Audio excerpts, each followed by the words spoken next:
me tell you about Legend Seeker and how you can support its development while getting some awesome perks.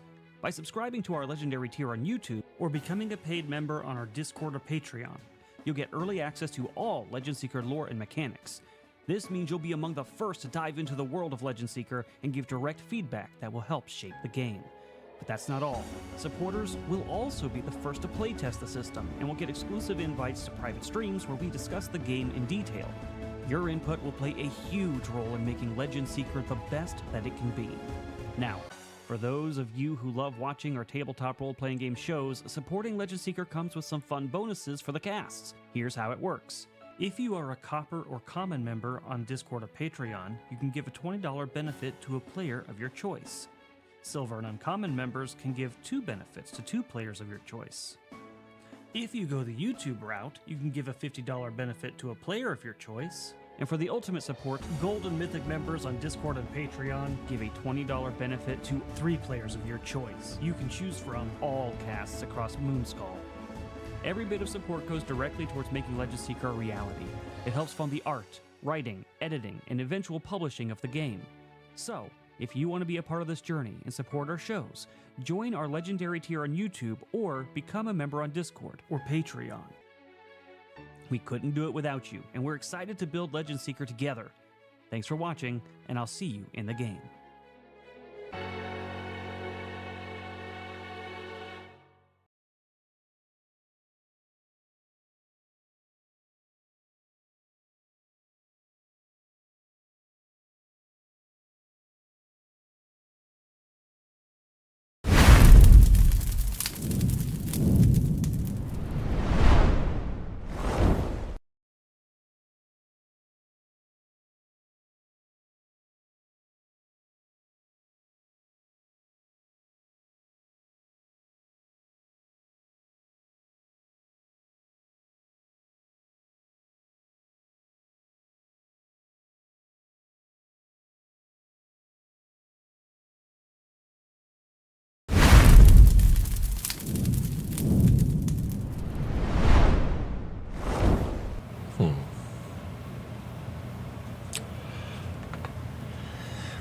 Worst thing in the world. Empty coffee cup. I'll think about that in a bit. Hello everybody, I'm Frost and I'm finally here. I was technically here the whole time except for the 2 minutes I had to go upstairs, and I was just sitting here eating food quietly. Everything turned off so you guys couldn't hear me eating that fast. Yay, I love delivery drivers. They're the best. They're almost as good as game devs. Not quite. Especially the one that threw the food at my neighbor's house. Sent me a picture of it. Literally, next to their garage, the food on its side, 1.5 feet above it, on the garage, is the address of their house. Which is not my address. And I messaged them 3 times saying, are you here almost? What's going on? I don't see any updates. They didn't say anything. Then they sent the picture that was there. I said, that is not my house. And they're like, it's okay. You can go get it. I was like, no, you're going to bring it down here. And they're like, I am gone. So I got the entire thing refunded, got extra money, and then extra apology money on top of that because they looked at the log and they were like, whoa, okay. And then they re-delivered the food at no charge. It was great. It was great. Meanwhile, I was waiting for another delivery that I had to sign for, which showed up before the other food driver showed up, because the guy just could not understand what I was saying with turn left. And he drove around the neighborhood out here 6-7 times in his truck. And he finally figured it out. He couldn't. I tried to say hi to him when he got out of the truck, and he couldn't speak any English. I'm like, oh, okay, well, no wonder he couldn't figure it out. It was great. It was great. I love it. But is anyone out there of Indian descent, or do you know somebody who's of Indian descent? Because I know like 2 people, and I've never seen them do this before. Lately, anybody I know of or see of Indian descent who makes a mistake on something starts out with, it's okay, and then proceeds to tell me how to remedy it myself, even though it was their fault. I'm like, is that a cultural thing? I don't know. I was wondering if it was like, oh, I'm not going to admit I did anything wrong because that brings shame. But I don't know if it's just a manner of speaking and maybe the words they chose. I don't know. Oh, the food, it was the most exciting food in the world, something I haven't gotten delivered in a long time because it was the fastest thing to get delivered. It was these people, McDougal's. And boy, was it horrible. It was hot. I don't know how people survive on this stuff. If you eat a fry and it's hot, you're like, oh, that's kind of good, a little salty. If you eat one that's cold, you gotta wonder what you're actually eating. And I just got 2 fillet of fish. Because I'm like, how badly can they mess up a piece of fish? Pretty well. They're good at it. Yeah. Oh, that's normal. Oh, okay. Well, that was fantastic. Oh, what's happening over here? Dragon noodle soup. Dragon here to the racisms. Half-elf girls up thicker. Wow. Okay. Dragon noodle soup. I have no idea what a donk is, but I'm scared that it's some kind of a weird furry thing. I don't know. Probably culturally. Yeah, I don't know. McDougal's. They do that often. Oh, okay. So that's weird. My house is in the woods. Yes, exactly. But nobody likes the fillet of fish. That was fantastic. Don't rope me in with those people. Oh, nice. Yeah, I didn't quite understand it. I was like, it's literally your fault. But whatever. That said, I did eat the French fries and a fillet of fish, and I have food in me now. I'm not like I'm not hangry anymore. Ish, maybe. So what I'm doing today is adding some of the timeline into this document that Rudai worked on. There's a few things I have to move around, but he's getting some numbers and some times and things figured out for how many years we're between things and the order of things happening, which is pretty exciting. So I'm putting it in here and making some adjustments. McDougal's. Fresh hot fries are great, but fleeting because the temperature does, so does the yeah, I don't understand it because I thought they cooked them in like beef tallow or something like that, or I don't know what it was. Hot and spicy McChicken is okay. Don't know, man. Don't know. At some point, I'm going to get a coffee. But right now, I'm just going to have Coke. I'll be fine. I'll be okay. So, like I said, I'm adding this timeline in here. Talking about all the years. Uh-oh. Dragon, tell us about the holidays and legend peakers. Well, let me tell you, it's funny because I started writing some stuff up. But I was referring back to some of the timelines and the ideas and things in the God Killer War. And certain festivals and things I pointed out amongst like the Freilanders. They have their own feasts. They have a festival for everything because they love celebrating. The Agrians have very specific scheduled things in their year, but they do feasts when they're trying to celebrate something big, not necessarily like a yearly thing. They have a lot of quasi-religious things that they do, but I started writing those up. I don't have them all written up. I have a few written up. And I have a few that I want to use for the small folk, the gnomes and the little the small folk peoples, which I don't know if we're going to be able to call them halflings or hobbits. I don't know what legally you can do. But yeah, I have some fun harvest things written up for the people of Freilund. Specifically, some of them surrounding Greenhaven, which is, if you've read the first episode of the Nuggets of Nia, the beginning part that takes place in is right outside of Greenhaven, right here up in these treed, forested hills in the kingdom of Freilund. And so a couple of the characters are from here. One of the characters is down here from Xandria in Agrium. One of the characters is from up here. Another character is from another place, which we won't talk about because that character hasn't been introduced.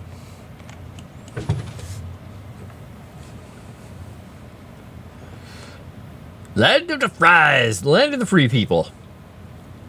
As a former spud farmer, we used to have Saturdays or Sundays to have a French fry day, eating only French fries almost all day. I love fresh cut French fries. They are really good if they're made well.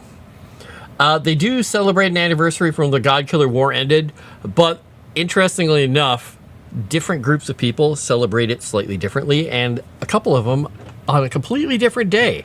Now, we're not going to have a big old calendar. It's not going to have, like, this is how many days are in this month and all this stuff and where the holidays fall.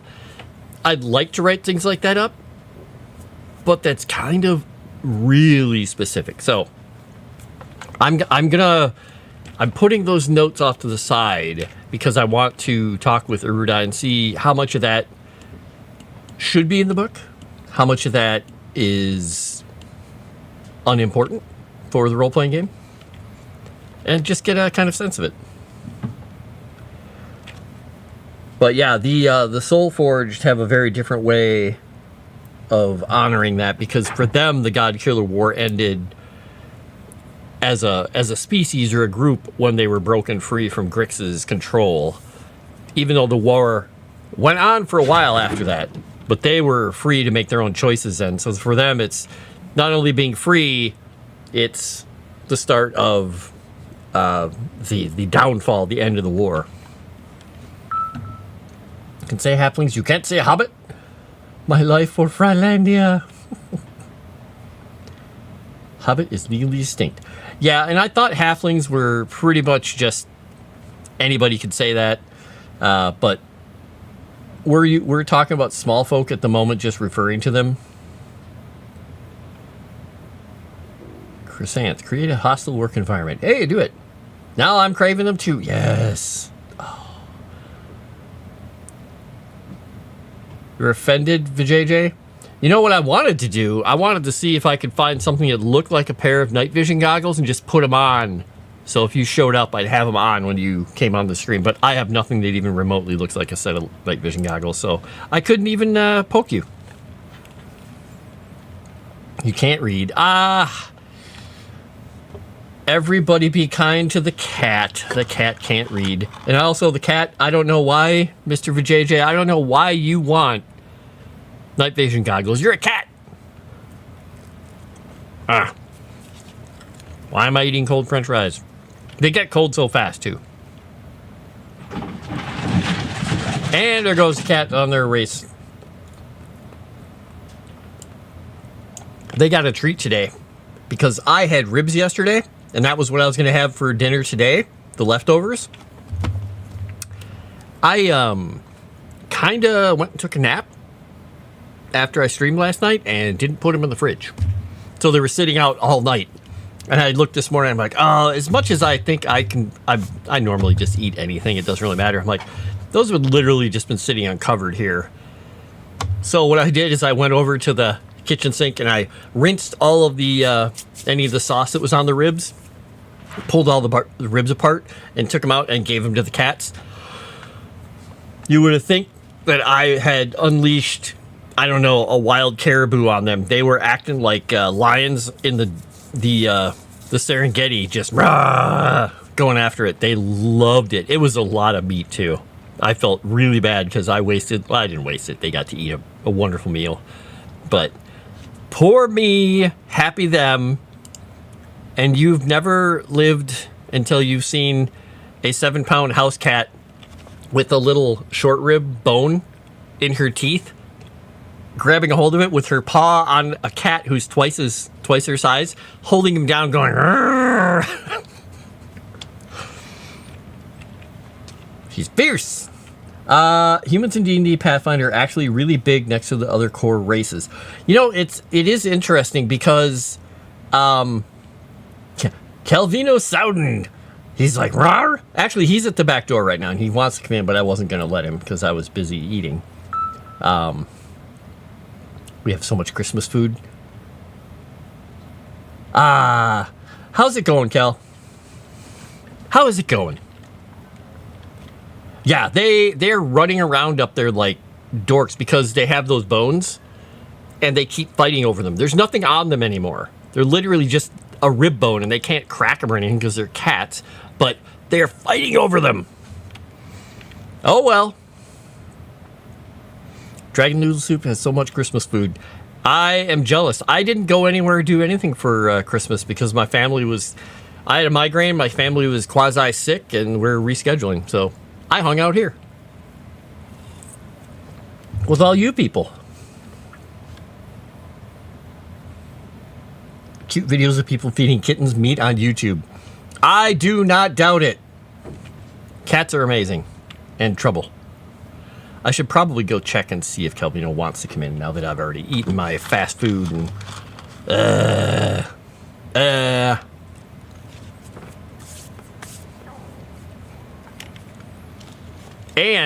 And this year is crazy because I am getting a Christmas present this year from my friend in chat. She sent me something and it's going to be here probably relatively soon, which is unusual because I normally don't get presents. It feels weird. I don't know what to do. We had so much Christmas food, but I ate all of it. Going well, about to dig into those chocolate-covered Oreos. Woohoo! Oh, excellent. Are you going to have one of the dark chocolate-covered ones or the others? What was I going to say about humans? Oh, yeah, the size difference is kind of surprising because different groups in different games, they have this size set to like 0. Humans are size 0. Everything's size 0, and they're really big and really small and really tall. But when you look at them, kind of how they're portrayed in, like, say, the Lord of the Rings movies and other shows and stuff, elves should, if they're Tolkien-esque elves, they should be really big and tall. The great men, the Dunedain and the Númenóreans should be, like, pretty tall, like, close to elves, and then the regular humans and Dunlendings and other people, but you don't go that granular usually. Dark chocolate, of course. There you go. Hope you're good for by. Hey, if it doesn't arrive by New Year's, that's fine. I'll have something to look forward to for next year. Crack. Have a self-cleaning oven that is not doing well after Christmas. Good time for too much food. Well, self-cleaning ovens are dangerous. Dangerous. All right, I'm going to step away really quickly to go see if Calvino actually wants to come in or if he wants to just headbutt my legs. I'll be right back. While I keep working on this timeline here. I'm working on it while we're talking. I'll be right back. I'm going to trip over everything. Oh, that reminds me. While I do this, I should start a cup of coffee. So excuse me for... See, look, I'm right here. Grabbing a cup of coffee quickly.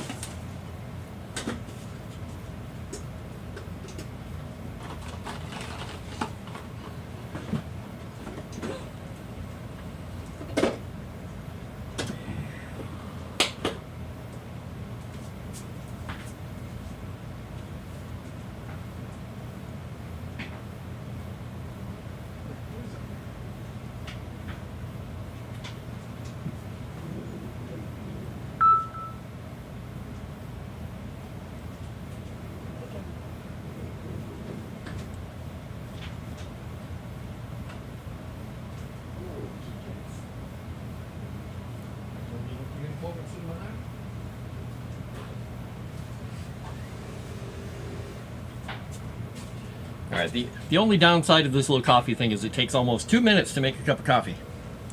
The upside is that I can just push a button and make a cup of coffee in 2 minutes. Hi, Calvino. You gonna go hop in my chair and say hello to everybody? You wanna do that? You wanna come with me and go say hello? I think he's coming over to the chair. He is. Oh, he's not hopping up in it. Okay, I'll be right there, Calvino. Be right there, bud. Calvino, do you want to be business cat while I'm making coffee? Let's see, I'll turn this here. Come here, buddy. I don't know if I can turn the camera down far enough for him to be seen. All right, here. Look, business cat. Calvino, king of the chair. King of the castle, king of the castle.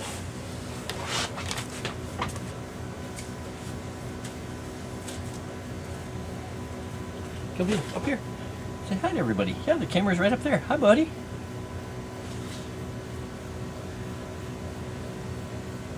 And he just takes the chair. He's like, mine. I'll be right there, buddy, to depose you.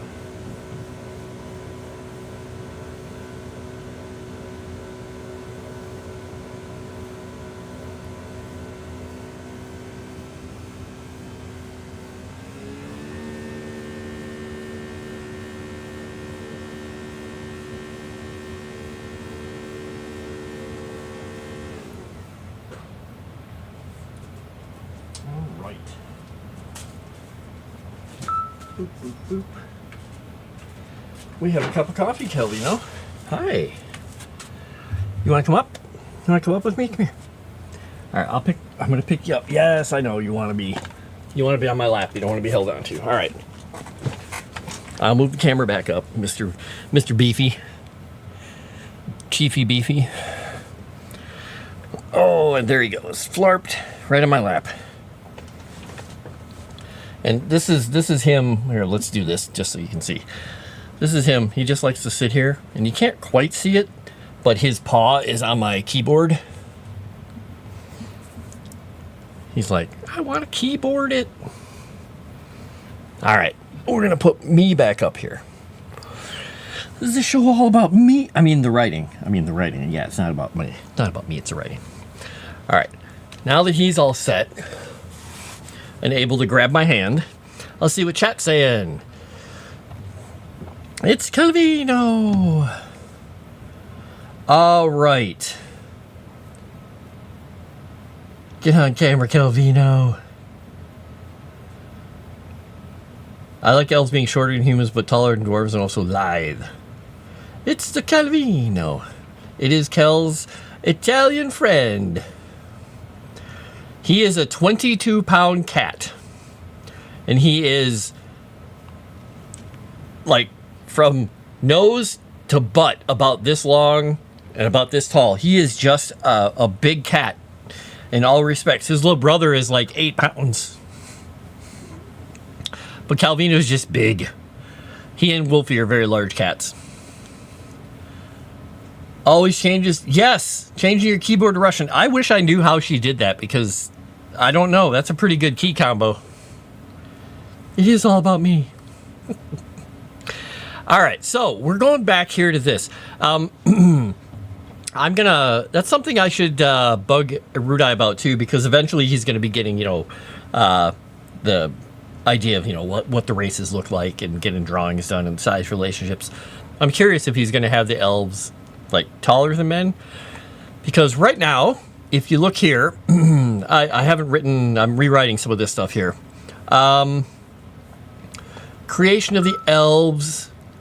Okay, so the keepers were there, and they're the gods of the gods. They created the 4 gods that made the planet and the world and all the stuff. Then other gods started showing up. Once the gods got the ability to create life themselves, they started creating things. And when Arintha, the first creation, if you guys are on Patreon, you can see Arintha, the goddess of fate. She looks like a dragon, and she brought the knowledge of how to make the dragon race to the gods. And they made their firstborn creations. The first creations the god created were the giants. They created the diamond dragons, the sapphire dragons, the emerald, and the ruby dragons, and they all had a hand in making the topaz dragons. Then after that, they made the metallic dragons, and after that, they made the hued dragons, the ones that are the different colors that aren't metallic. Then they made the elves. And then they made the dwarves. And then they made the giants. And basically there was a war between the elves and the dragons, because the elves were jealous of the dragon's stature and the dragons thought they were the best. Anyway, that was the War of the Scales, I think it's called. And then they had some more of the gods showed up, And then the humans were created, and they were created fifth. All right, let me see. I missed a chat here. Told Chrysanthemum about my mythic character. I'm excited about it. Nice! Oven needs to sort itself out soon for New Year. What did Fantastic Sarcastic say? Oh, Chrysanthemum approves of all puns. No, she doesn't. She hates the puns. She hates them. Hi, Calvino. What are you doing? Are you just rolling around on my lap because you feel like you want to lay this way now? Okay, that's fine. Let me have my hand. Anyway, so humans, fifth race. They were created to be adaptable, creative, and they fill up the gaps left by the tensions of the older races arguing with one another. And then Nia was turned, or basically went through apotheosis and became a god. Nia was originally a human. Became the god of agriculture and hunting. And then this is another god that has been added that I won't talk about yet, but there is a god who is the god of fortune. And bad things happen. Let's see. Grix does this, the god of the seasons. I'm trying to figure out, there's the god of the seasons. Yep. There's the whole thing about the gods of the seasons. But somewhere in here,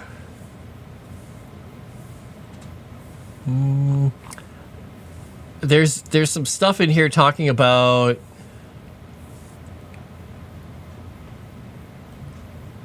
there we go. Yep, it's the gods. I have to talk to Arudai about this because one of the things we have in the canon right now is that Kika, the goddess of mischief and trickery, she, realizing that there wasn't a lot of divine spark left to create other races, decided to make a race of her own when she was a bit tipsy because she was a trickster goddess, and created the gnomes.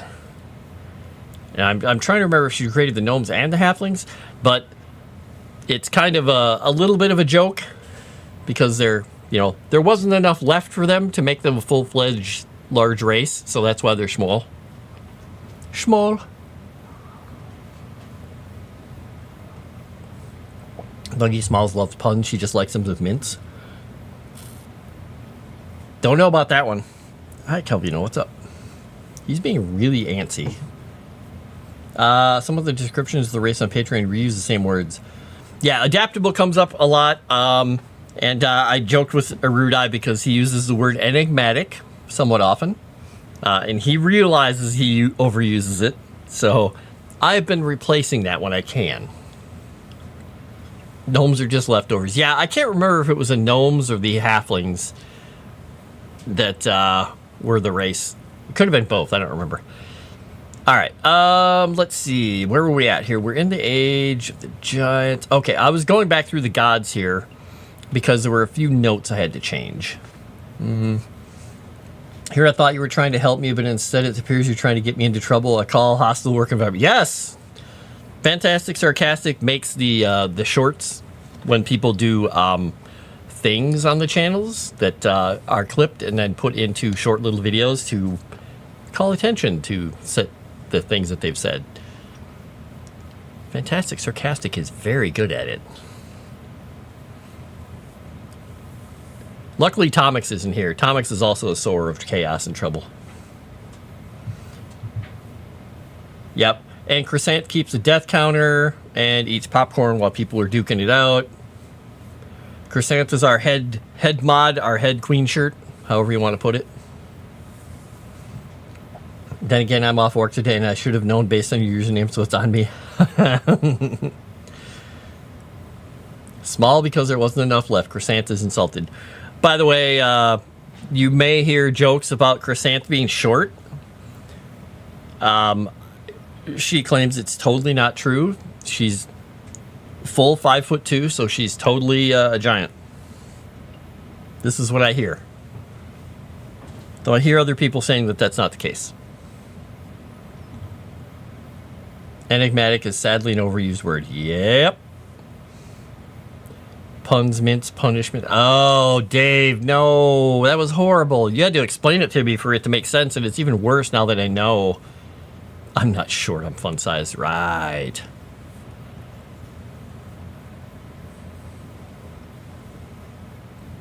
So, Kel, I'm a relative giant to people around here, evidently. There are people in the community that are bigger and taller than me.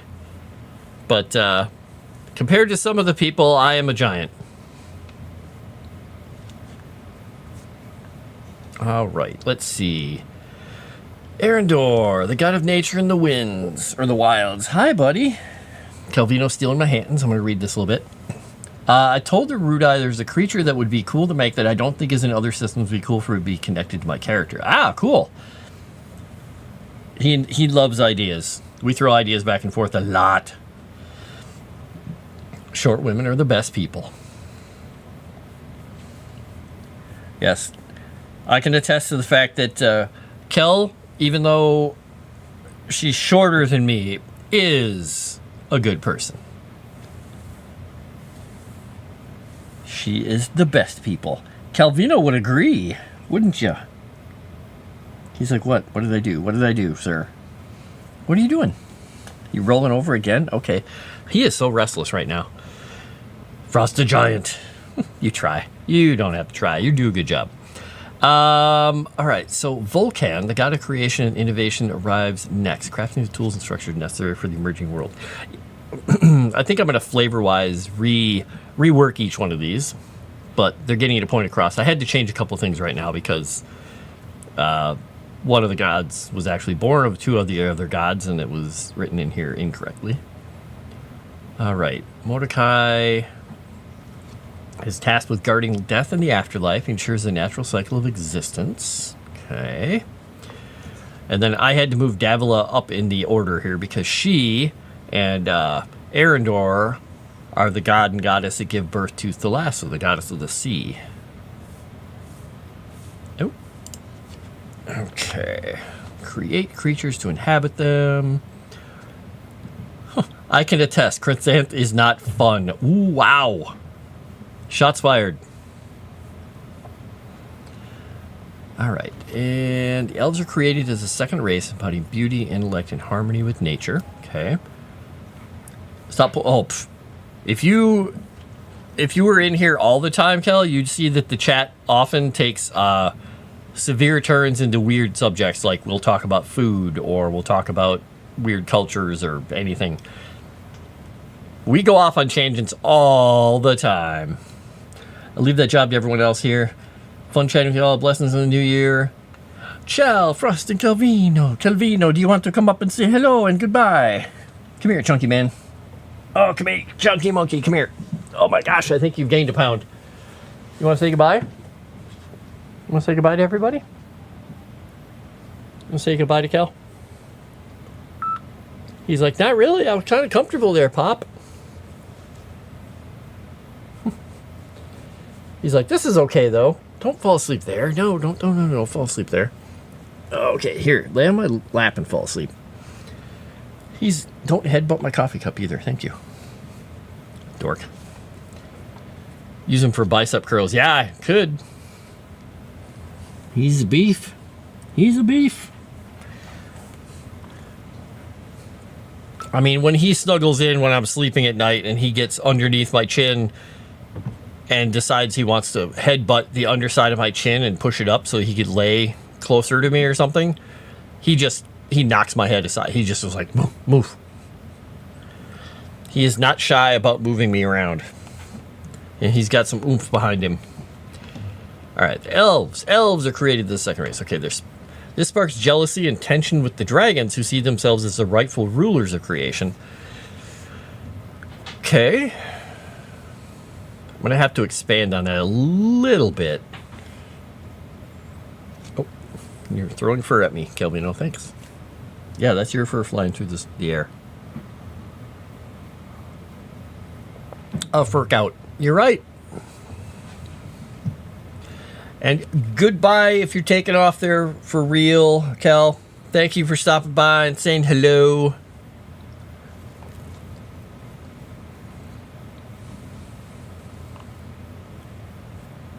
All right, creation of the dwarves, the third race. Now, where is... Okay, the scaled war is there.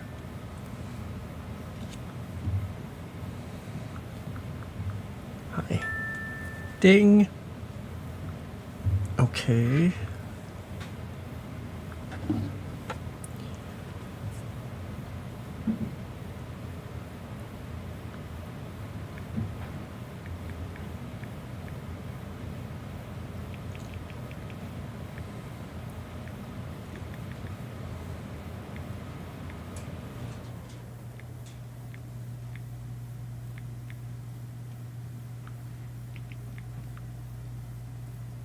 I'm going to answer this real quick.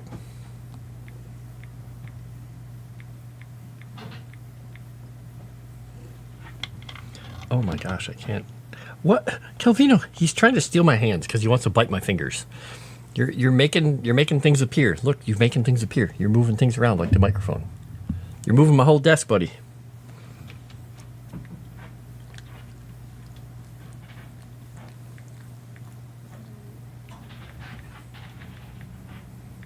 Okay, I just need to answer these.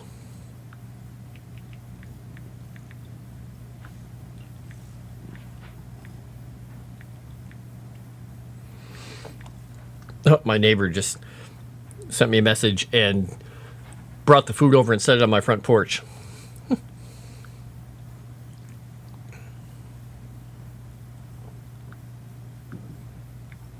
So I think I may have to go get that in a minute or two so Max on the front porch doesn't say, "What's in this bag?" and eat it. All right, let's see. What do we got here? We got some more chats coming in. If you're out there still, Kelly, you got some goodbyes. I feel like things are a bit too connected to the gods right now. I'm sure they'll change over time. Yeah, well, this is the beginning, and this is why the God Killer War happened. All this stuff after the God Killer War. The gods leave humanity. They no longer walk amongst them. They no longer live amongst them. They go to their lacunae in the heavens, and that is where they live, and they try not to interfere personally any longer. So when you actually play in the world, interactions with God would just be through talking to people in a temple and getting their opinion on stuff. All that stuff. Extra food! Calvino, should I go get that now before Max eats it? He's kind of thinking yes. He's like, perhaps, sir, perhaps. All right, pal. I think I'm going to do that because if I don't, he will make a mess on the front porch with that bag. You okay, bud? Guess who decided he was going to get super comfortable all of a sudden? Who would that be? Who's that? Who has black and white fur and green eyes and is sitting on my lap purring like a hot water bottle on steroids? Hi. I'm moving you so I can put my shoes on real quick. Do really like all the good people here. It's like a family giving each other crap, but in a loving way. That is true. All right, Calvino, I'm setting you on the chair. You can have the chair for the moment. I'm going to run up and grab that bag, and I'll be right back. Just the interruptions by delivery people all day.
Excuse me, you're in my way.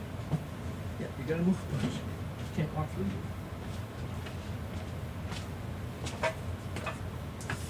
All right. Look, another bag with some food in it. Yeah, Calvino, you can't. You're not a baby kitten, Calvino. You can't stand in front of me and expect me to just be like, oh, look at that cute little kitten. It's more along the lines of, I can't move. There's a giant cat in front of me. Are you hopping back in my lap, or what are you doing? All right, let's get back into this. Come here. Come here, bud. Yeah, leave the bag alone. Come here. All right, whatever, bud. You do you. You do whatever you're going to do, bud. All right. Anyway, what did people say here? Woo! Cat vamping. He just wants to talk.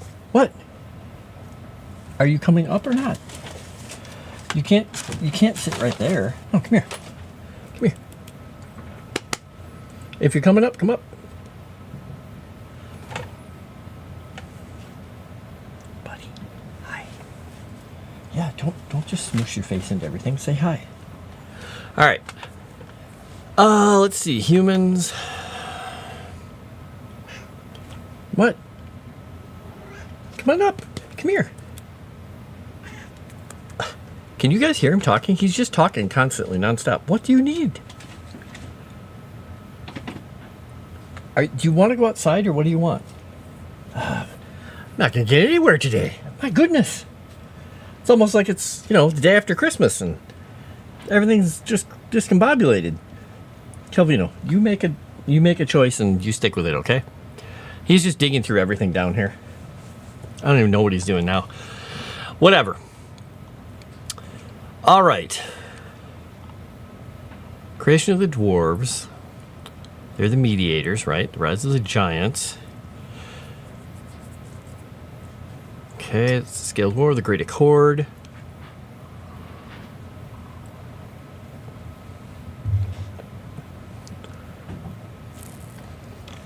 Senna, Kika, and Grix. Okay, that makes sense. Oh, let's see. Boop, boop. Yes, you can watch interviews with Frost, Crescent, me, Dragon the Soup. I think there's also an interview with, I don't know, a certain couple of other creatures in the chat. Calvino, that is my toe, and if you bite me, I am going to yelp really loudly. No! What is up with him today? You can't chew on my feet.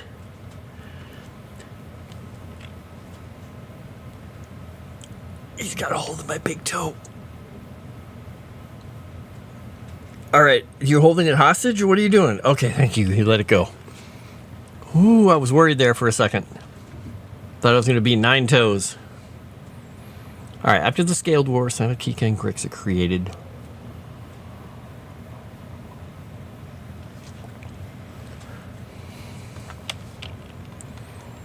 And then the humans are created. Yeah, is go through his apotheosis.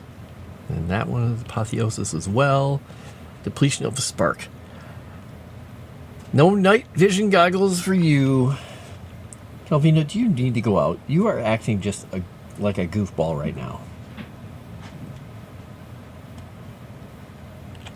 I'm concerned for not only my legs, but my toes. What? All right, I'm just going to let him out. He's not going to let me get anything done until I let him out, I guess. Is this what we're doing? We'll just pester Frost until he lets you outside? All right. Say goodbye to chat. Say goodbye to chat. They're right up there.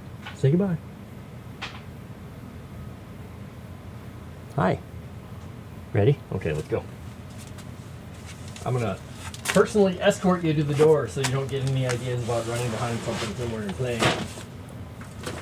Yeah. All right, pal.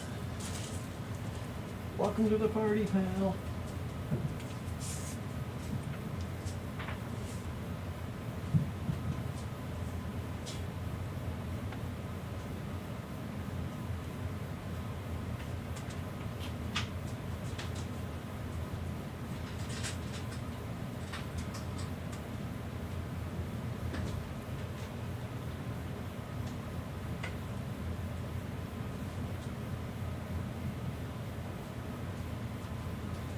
All right, Chaos Stream.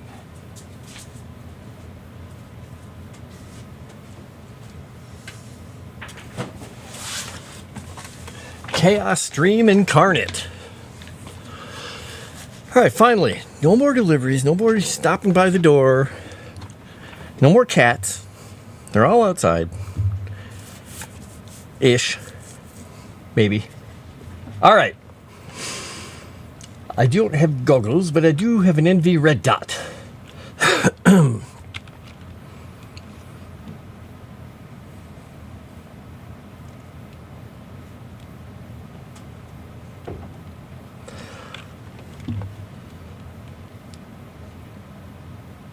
Moss.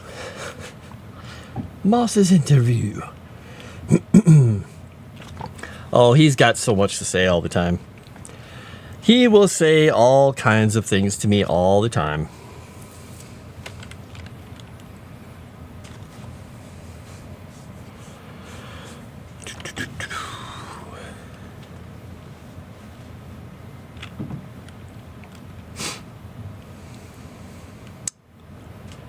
Grix transitions from playful trickery to sowing discord amongst gods and mortals.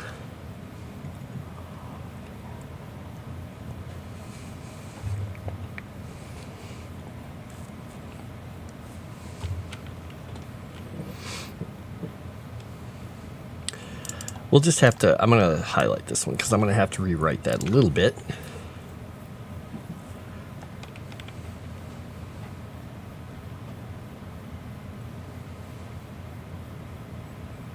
I think we're going to have to rename something that's something different.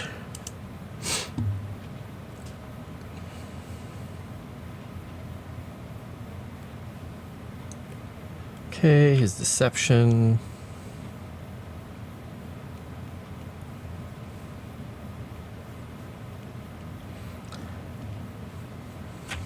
What is the... I'm gonna actually just, rather than send a Rudai question right now, I'm just gonna highlight this for myself. I'll bug him later. Recommend watching my interview if you have trouble sleeping or if you want to drive those pesky relatives away that just won't leave. Fantastic. You're stepping into my streaming category right there. My want to fall asleep? Come on in.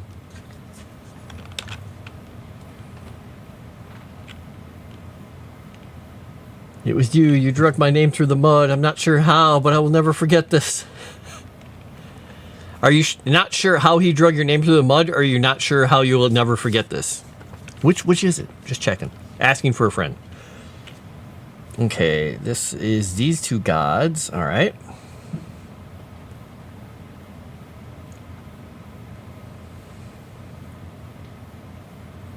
Okay, that's exactly... I'm pretty sure that's the name of that place. All right. Let's see. Rebuilding. We'll give that a highlight so we know.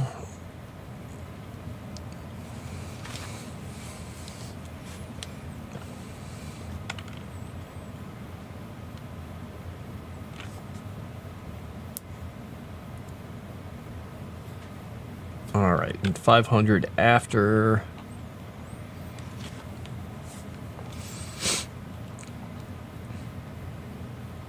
So this, the good thing is, with all this general timeline stuff, Erudai's put some more stuff in here that he's kind of hinted at and talked about, and it's really good to see these extra little bits of shadow lore and things like that in there. Like, oh yeah, that thing's gonna be cool.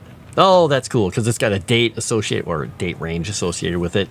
It's got a timeline. It's about this far in the past. So these things are, about this old. That's pretty fun.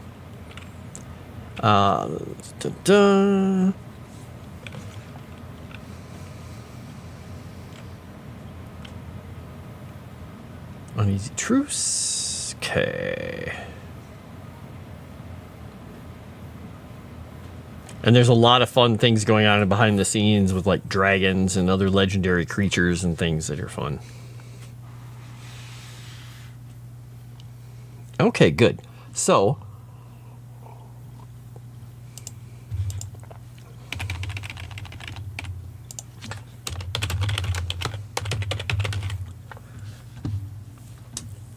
We got that one there. What was the other thing? There was another note here. What was it?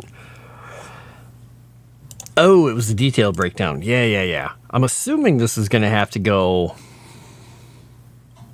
here as well.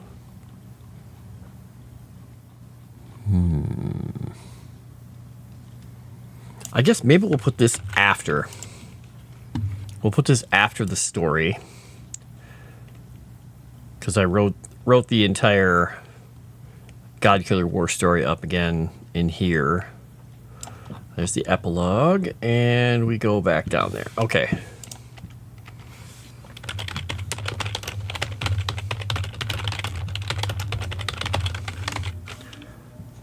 What did that do?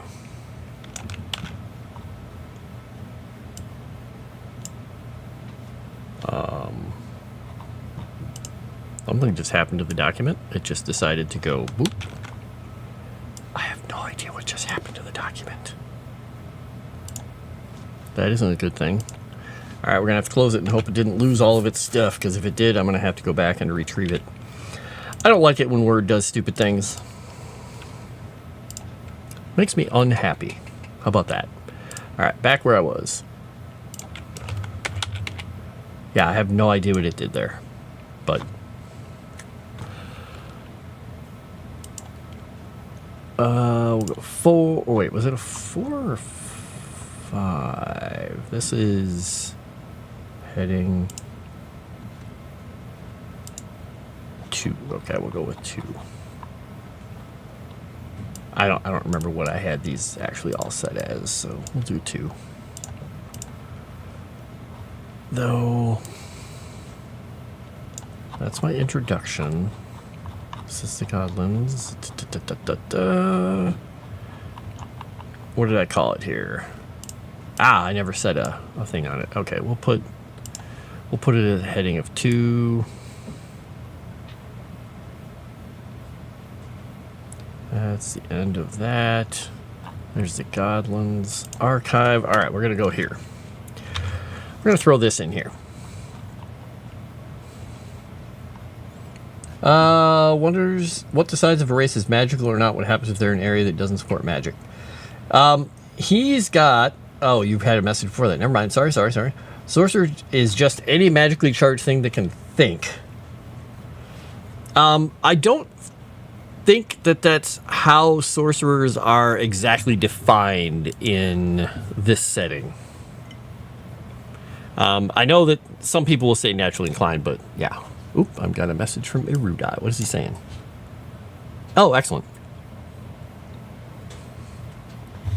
I mean, I can go peek at the lore again, because I'm pretty sure this is the Godlands. This is the class flavor text. Is this the class flavor text? This is the class flavor text. Reminds me I have one more thing to do with one of these. So, and I'm not sure if you're talking about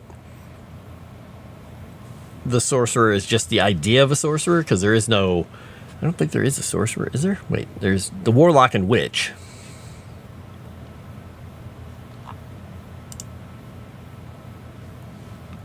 I think in my document folder, I've got the cleric, the druid, the fighter, the noble, the paladin, the ranger, the rogue, the witch. I got to write up a separate one for warlock.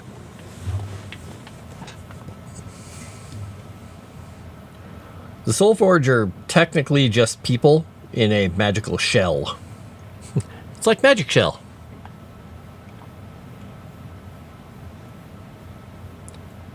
Root cause does matter. Yeah, so there's a lot of stuff that's going to be described when Erudite comes up with more of the documentation on the Mana Stream. He has a bunch of stuff written up, but I know that he has more ideas and more concrete things that we'll be looking at. That there are places where the Mana Stream is like really powerful, like ley lines and all that stuff. And I think there are also places where it doesn't support things properly, which will be a bad place to be if you are a creature that depends on magic to survive. But a lot of creatures like that are usually linked to the Fey Realm, Canadia. So They're usually, if they have a problem on this plane, they get zooped back there after they die, so to speak. But the Soul Forged were people whose souls were basically just put into those magical constructs that Vulcan had made, that were stolen by Grix. That crafty devil. All right, we're gonna take that out of there and put that there. All right. Ba-ba-ba. All right, whatever. Never remember and never forget. Yeah. Wait. I always remember the things I forgot. I can't write it down and read it later, and I don't know how he did it. Why the mana stream affect each race or group of others. Yeah, the mana stream is going to be interesting to deal with because it is super dangerous. And like the witch has their way of dealing with the corruption and the danger of the mana stream by using their familiar as a buffer. Other groups, maybe not as much. One thing I often like about humans is they don't have a dependency on magic. Humans are actually my favorite fantasy race. Yeah, mine too, usually because they can be pretty much anything.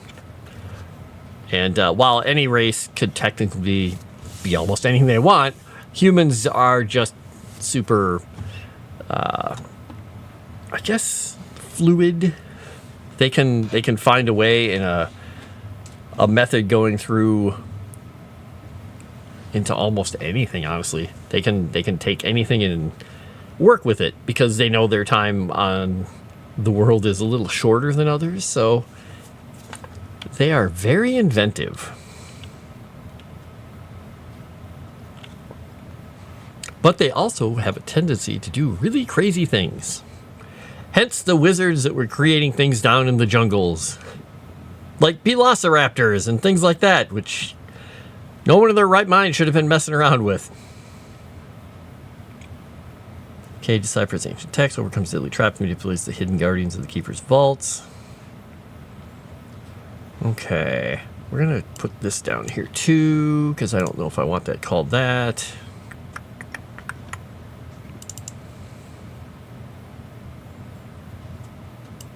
I'm going to highlight that because I don't know if that phrase makes sense. Why are humans more fluid? Well, the reason that they made them, I mean, part of it is because they have a much shorter lifespan. But in the greater, in this specific world setting, one of the things that Erudai specifically put in here, and I'll go back to it, is that it was the dragons made first, the pinnacle creation, these beautiful creatures brought, the plans and the ideas of making them with, the goddess Arintha, the goddess of fate, brought them to the gods. They made them. Then they made the elves, and then the dragons and the elves were jealous and they went to war. And then after that, I think it was the dwarves were made third because they were supposed to be artisans and mediators to kind of like bridge the gap between these two groups and say, hey, we're going to make tools, we're going to make weapons, and we're going to make things that will, hopefully, create a balance of power so people will be like, okay, we cannot be fighting because this is too dangerous. But they got drawn into the conflict as allies of the elves against the dragons because the dragons are, firstborn, most important, and they look down on everyone, and that rankled the dwarves as well. So then the gods created the giants to basically come in and, like Big Brother, just smash everybody down. They're like, stop it, stop it, stop it, stop it. And they force a truce in this war. And then there's an accord. The war is over. It ends, there's still tensions between the dragons and the elves. The dwarves go back to doing what they're doing. The giants go back to doing what they were going to do. And then Senna, Kika, and Grix show up. Grix is just, he's mischief and deception. His sister is similar, but, the nicer end of all that. She's the trickery and or not misfortune, but mischief. She's the good, lighthearted part of trickery. He is the kind of darker edge of it. And Senna is the goddess of transformation, and they're supposed to be here to kind of like transform the world. And then they create humans. At this point, the gods say, we need another race to kind of fill in all these gaps because everybody's fighting one another. We need another race that is not so worried about being the first, not so worried about being the best at this, the best at this. And so they made them to be able to go anywhere, gave them the spirit of adventure and whatnot, and said, here, do whatever you're going to do, fill in the gaps. And they did. They multiplied quickly. They didn't have all the long-lasting hatred from these other groups because they weren't around as long. And they are kind of like a newer nation coming into the thing. They're like, yeah, we don't have all your baggage. We just know we want to be left alone. If you don't leave us alone, we're going to do things. And they spread everywhere. And then a human became a god because Nya went through apotheosis because he became the god of agriculture and hunting. And then another god, which I'm not naming, did the same thing from the humans as well, went through apotheosis and became a god as well. So they have an incredible capacity to do things, both good and bad.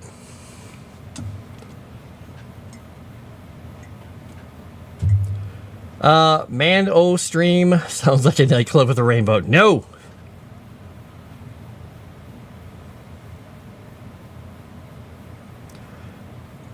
The answer is sort of the preference of the writer.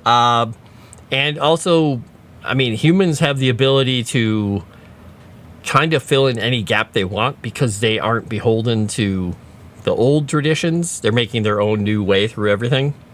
So they kind of created them to be that filler, that mortar that was everywhere. Everywhere.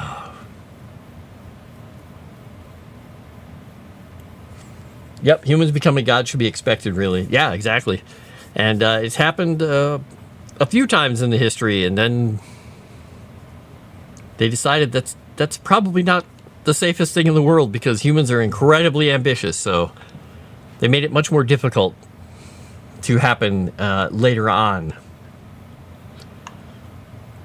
Because the humans also, trying to become immortal, since they couldn't as easily become gods and know they're dying, here's the bad side, decided to create vampirism, basically a way to become immortal using magic and the mana stream and everything, and unleashed some unpleasantness on the world there.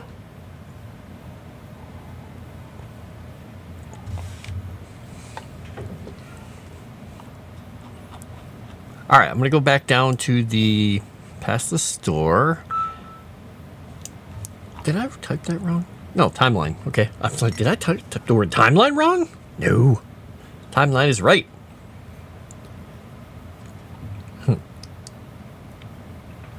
Expect to become a god or something. Okay, so what I'm going through now is the detailed breakdown that Erudai wrote up of all the segments of the God Killer War. He stokes his tensions between them. All right, so we're going to highlight that because I'll be maybe changing that name. I don't know. We'll see. The name of something, I want to kind of call it something else. Okay, that makes sense. It's there. Her death shatters the Pantheon, driving Vulcan to eventual raid and igniting the God Killer War. Gods form factions. The Battle of Solace Pass.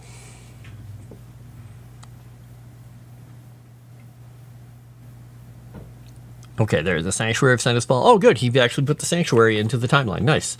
So, Senna's Fall, the place where she fell to Earth when he undid her with his breath weapon. She fell, created, and it's not quite a lake. I have a big lake here, but there are rough bits and pieces and stuff in there. There's like canyons everywhere. The Red River is flowing down to the sea because of all the iron and everything, clay and whatnot in the ground here where she shattered the mountain where she fell. The city there, and this is it over here, is the sanctuary. So he avoids the whole location where Senna fell, inadvertently creating a haven for mortals. It's Erudai! Woo! Your browser keeps crashing, Horror Host. That sucks. Yikes. So, yeah, what I'm doing right now is I'm throwing your timelines into the document here, Erudai, and just going through and looking at a couple of things, because I had to move one thing around in order at the beginning, because Davila and Arendor, technically, their union is what made Thalassa, so I had to have Davila show up before Thalassa. But that's one of the only things I've really had to change right now.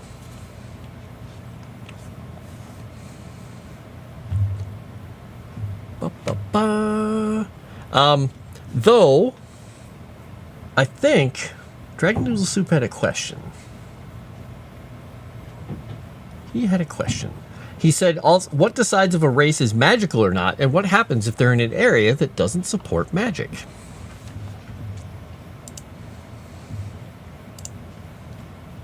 Which is interesting.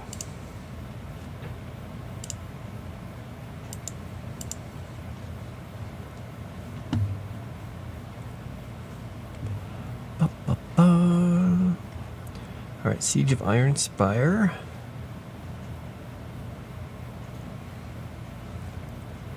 All right, I'm gonna have to put this on my note list. I gotta find out where that goes. And we know where Narrows is. At least I think I still have Narrows Keep on the. That's Dunberga. Oh, Narrows Keep, yeah. Oh, there you go. Outside of the Whitewood.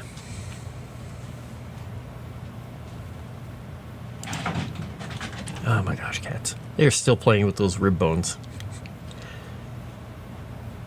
They were knocking it around like a hockey puck across the wood floor. Who knew a short rib bone would be so exciting to them?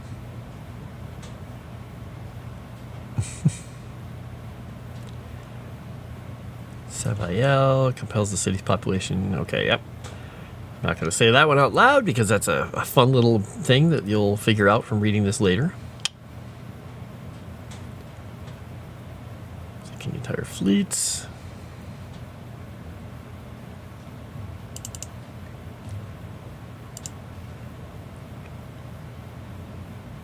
You'll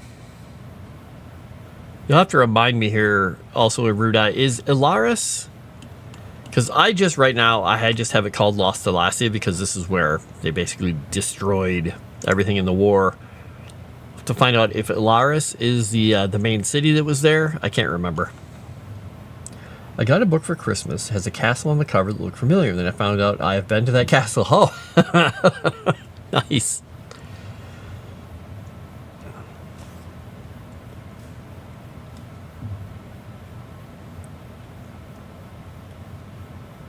Trying to think of some Legend Seeker bonuses. Ah, yes. Don't forget all. Help us get to MegaCon.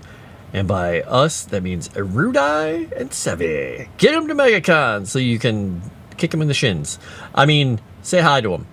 Get them to MegaCon and unlock special goals. Streamlabs donos progress the goals.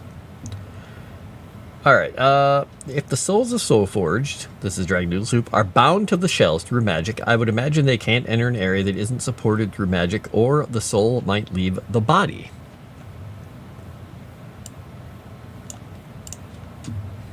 That I am not certain of. Get us to MegaCon, Dave says. If I could get away from my kitty cats and have them all taken care of, I would totally go to MegaCon.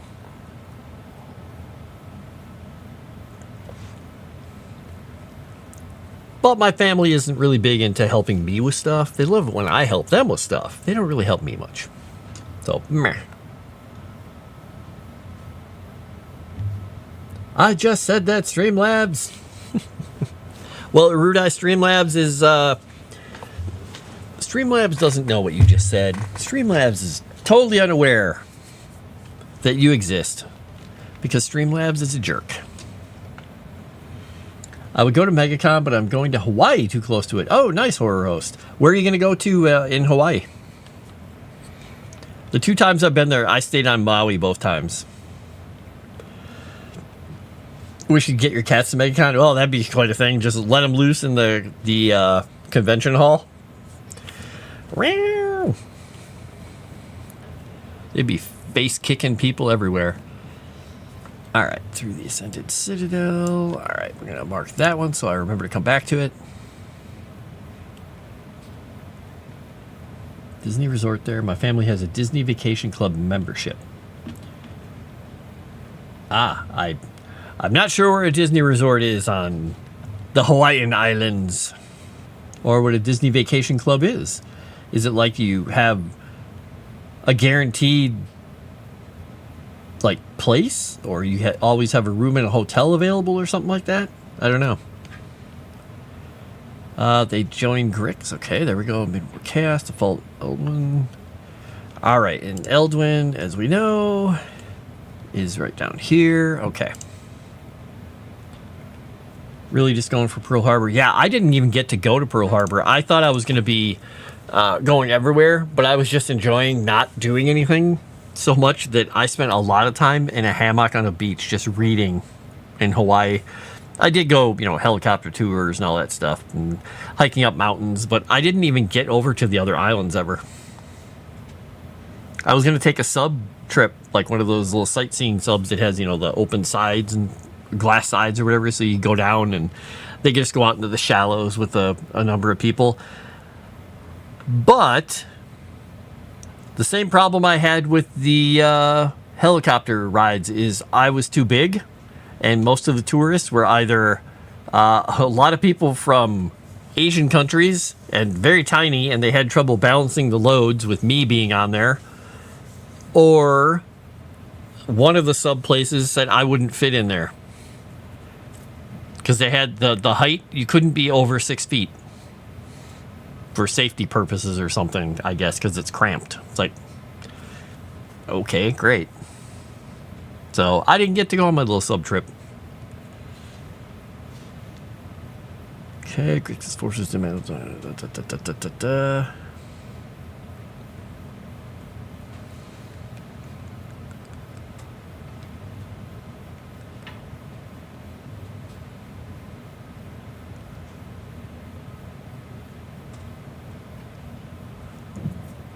Okay, Grim Curry Point.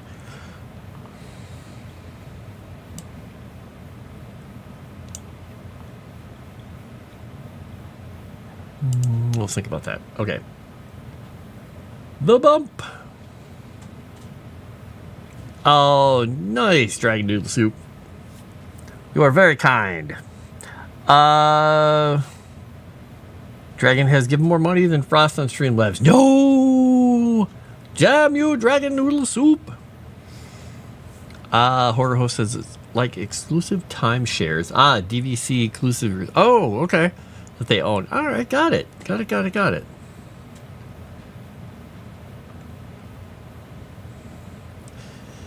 What was my question?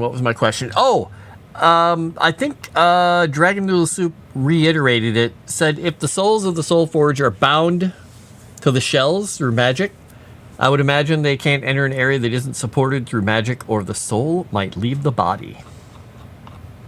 I think that was what we were talking about. My questions are just specific little things. I'm making notes to myself about the timeline in certain places and things like that. Oh, wait, no, the other question. Yeah, I was wondering if Ilaris, that was sacked by Grix, that upset Thalassia so much, if that was part of her kingdom, Lost Thalassia, because I just have it called Lost Thalassia right now. If this was where Ilaris was, her main city with all their people and everything, then I can add that to the map specifically as like a little ghosted out thing, implying that that's where it was.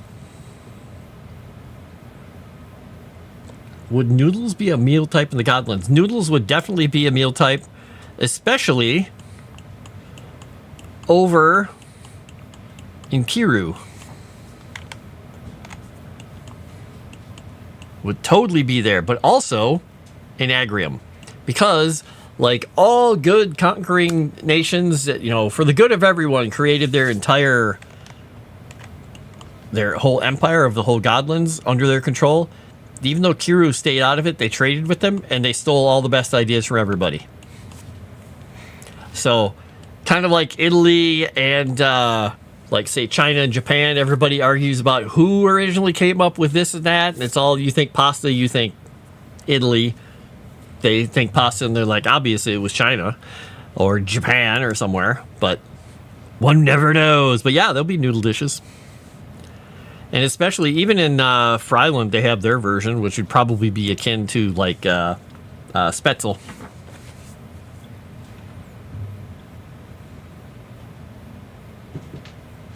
Yes, we're going to eat the dragon noodle soup. The home of the dragon noodle soup down here. Right below the rain wall.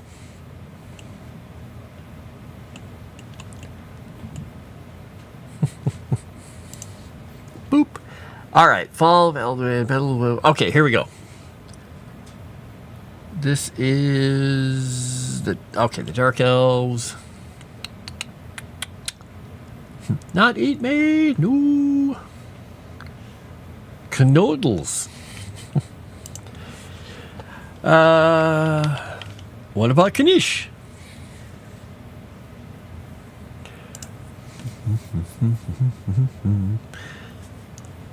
The only thing I don't like about, I don't even know how you pronounce them. Where's my thesaurus here? Actually, let me look it up. How do you pronounce canoodle? How do you pronunciate canoodle? Noodle.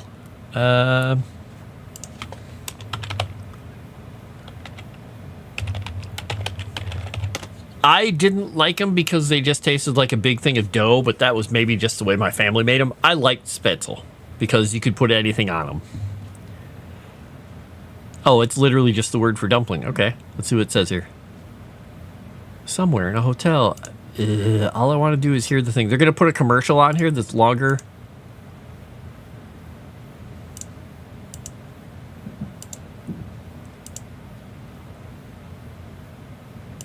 Knud.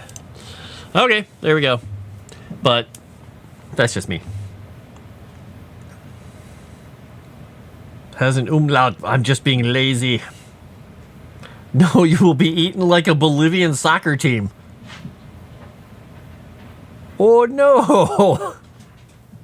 You people are cannibals. No! The potato, yeah. Kartoffel! I know Kartoffel. But I still just like Spetzel because I just put gravy on them or any of the sauce from like a beef roast with it and just, oh, so good. A little bit of salt, a little bit of pepper. So tasty. They're very good. And mean-spirited to boot.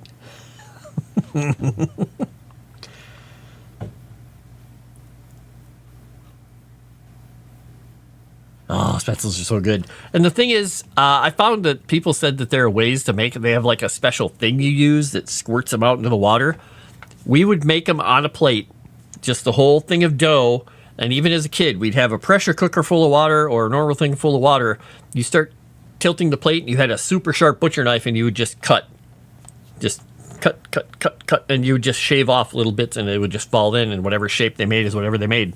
If you cut too slowly, you would get a big glumpy dumpling. If you cut too fast, you get little tiny ones, but they're just so good.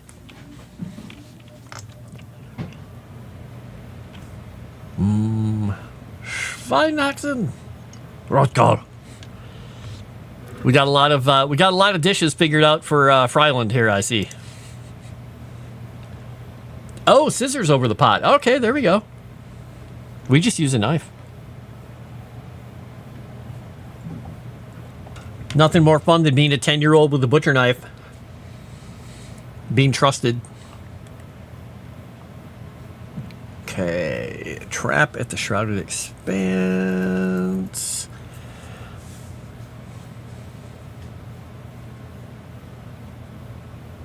Okay, Citadel of Sorrow, Brandon's Grix.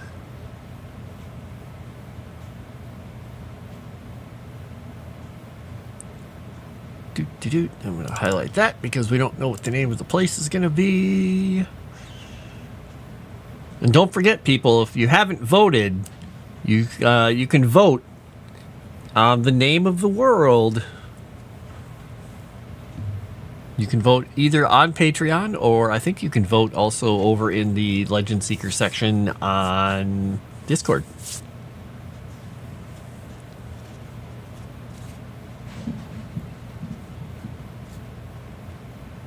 All right, Divine Realms.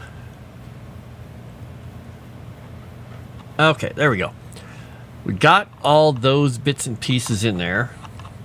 And we got it into right before the archive part. This works. All right. We will save that before I accidentally hit a key and make the whole document disappear again. I don't know how I did that. Oh. Funniest part about it, Rude Eyes doesn't know what we were talking about since none of the sausage related. That is so true. He's totally in the dark.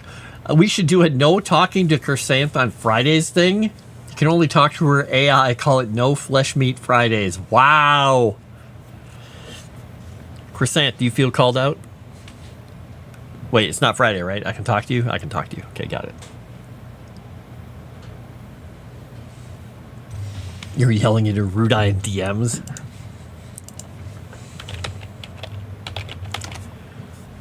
All right. Let's see here.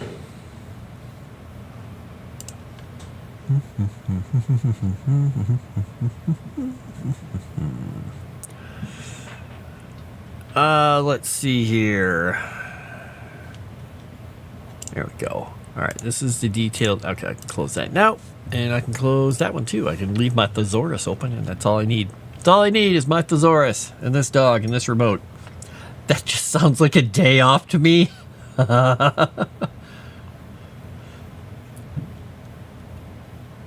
Scab Pickers Unite. You? Uh-oh, Ruda, what's the news? Should I be scared? Is this a pun? Is this a pun? I'm frightened. So frightened. I'm so very frightened right now. Chrysanthus. Oh no!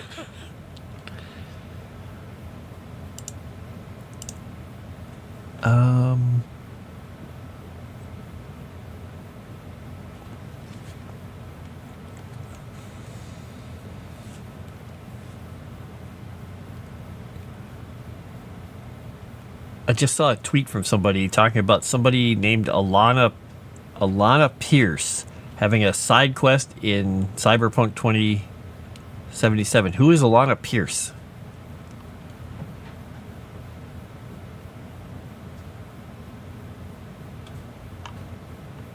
If anyone knows who that is, I have no clue.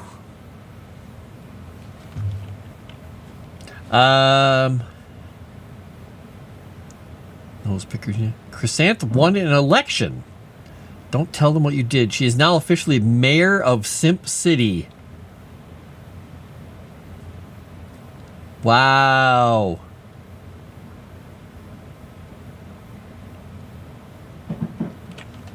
Game thought she was part of Rooster Teeth and IGN. Rooster Teeth. Rooster Teeth. Rooster Teeth? Why does that sound so familiar? I thought they...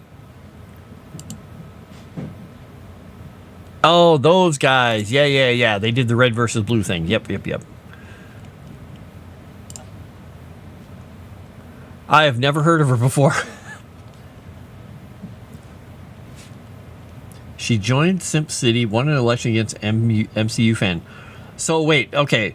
You'll have to help me here, Rude Eye, because I am not up on all the things you kids are all up on. What is Simp City? Is that like is it a site? Was it somebody's channel?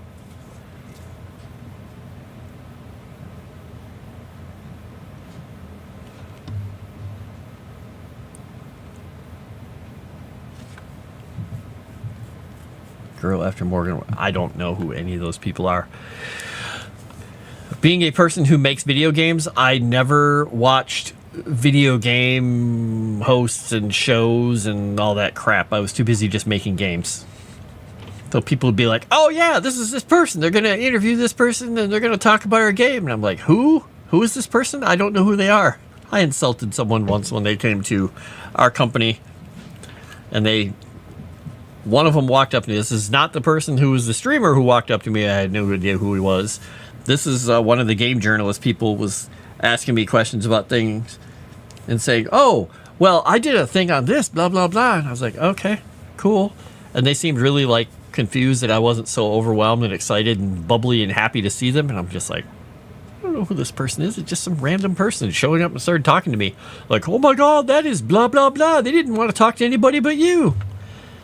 Like, okay, cool. I still don't know who they are. I was like, can I go back to making my games now? I don't want to sit here in this luncheon anymore. Anyway,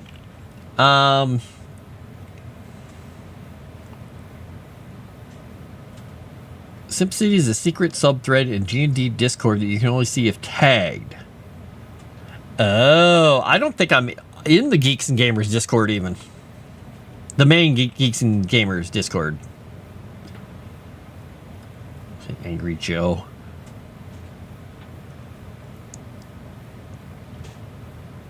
If I ask about work, am I a games journalist? Well, I mean, technically, anybody who asks about anything could be considering themselves a journalist because, you know, citizen journalism is a thing. So you don't need to have a fancy degree or a laminated card or anything. You, too, can be a journalist.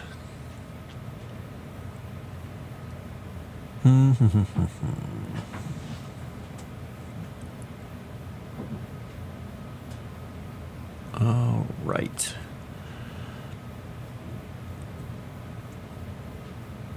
Oh, that's interesting. I just saw on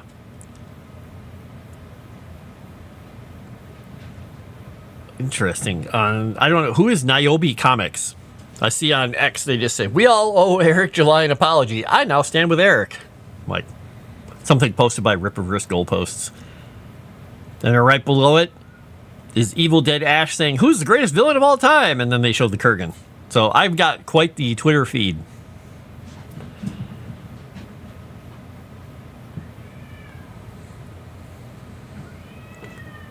Oh, kitty cat, stop it. My cats are making all the noises up there. Crescent, mayor of Simp City. That's the greatest insult I've ever heard. How dare you call me a journalist? You're a journalist, and you're a journalist. Yeah, that is probably Muffin getting bothered by one of the orange cats, probably Pumpkin, because she aggressively took one of those little rib bones and won't let go of it. She is the sweetest, like, boneless cat ever. I pick her up, and she's just like, hello, whatever, and I'll pet her and pick her up and lay her like a baby, and she'll just be like, whatever. The moment she gets like near actual meat and stuff, she's just like switch flips, and she's just predator kitty. And they go near her when she has that, and she doesn't do the hiss pop pop pop. I'm gonna pap you. She gets loud. So yeah, that's probably her being annoyed. She went into the little space in the wall because the big circular futuristic ball I have up there. This is a huge ball with a hole in the front. It's an automatic cat litter box, and there's a space because the wall is a square and this thing is a big orb. It's pushed back as far as it can, but she sneaks behind there and sits back there, and the guys can't get there and bother her because she's so small, and she just boneless sneaks in there, and they come over and bother her, especially when she has something that she likes, like that bone. And it's just, that's her hidey hole. Don't go near it. Unfortunately, she also goes back there and she knocks out the plug for the electric, or the automatic litter box. So I have to keep plugging it in. Dang it. Anyway, Madam Mayor to you, Erudai. Madam Crescent sounds older. Yes, now we know which cat will eat you eventually. Yeah, exactly. That's just Muffin. She's just a little floopy cat.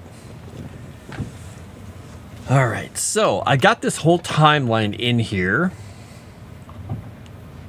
So I'm going to go back down to...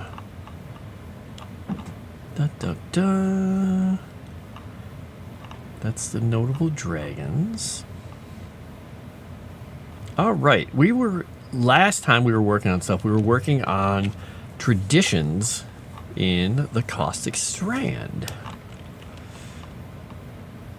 Yeah.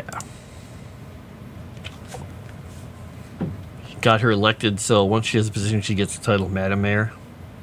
Good job, Madam President.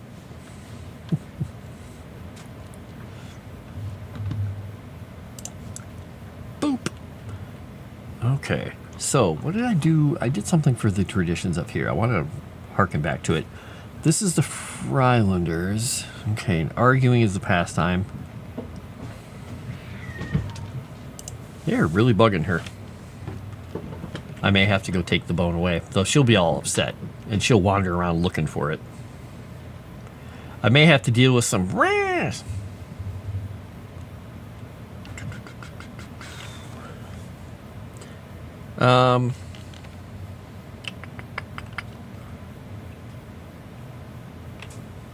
What did I call this thing?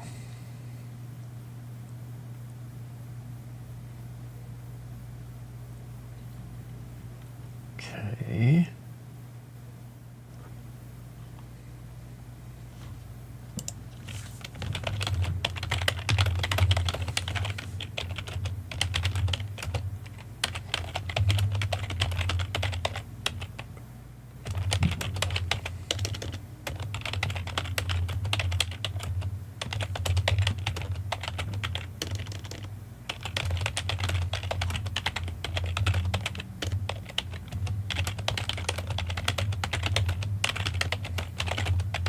There we go.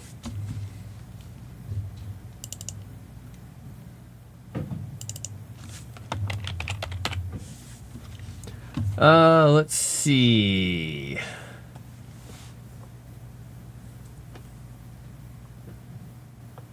Sounds like she runs up. My cat keeps smelling a box in my office. It has pizza grease on it. Yep. They'll do that. They love it. I got a bunch of outdoor stuff for Christmas. I got a blanket for 4 people. But you're only one. Fantastic Sarcastic says, well, they did. Or no, Crescent said that too, the Fantastic Sarcastic. Okay. He doth protest too much. They wanted a woman to rule and put the MCU fan simp in his place. Is MCU fan the guy who is simpy after Krista? Is that guy? Am I wrong? Do I know the lore? I'm not even people, I'm soup. He's the big bowl. He's Venti. Or no, Venti? Grande? We'll go with Grande.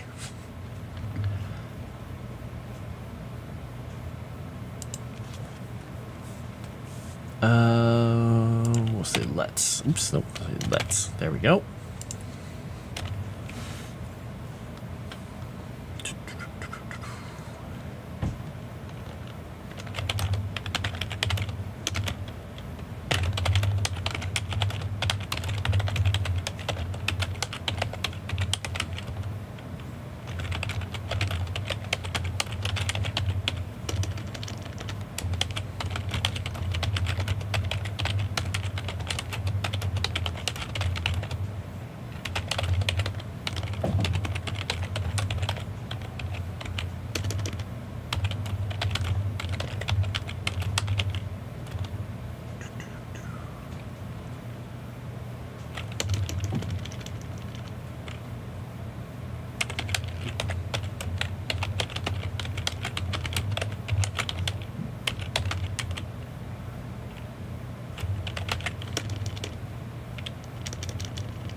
Say outer aisles.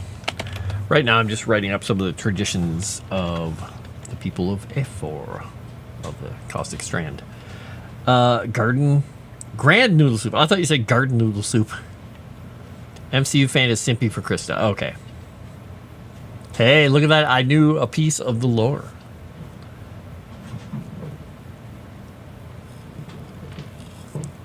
And half of the cat fighting is them just yelling at each other.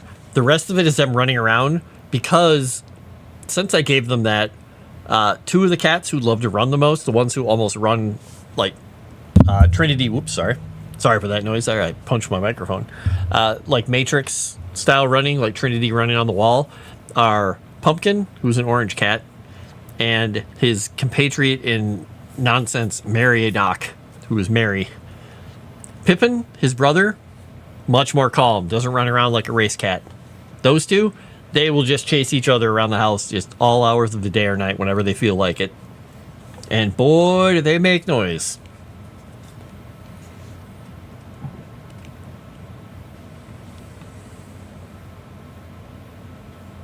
As a mayor, that gives Grisant more power over a Rudai. Ooh.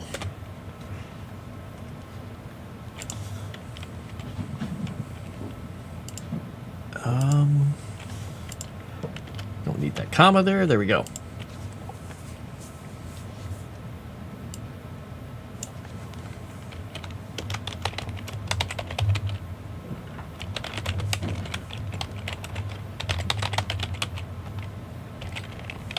We'll say hold monthly festivals.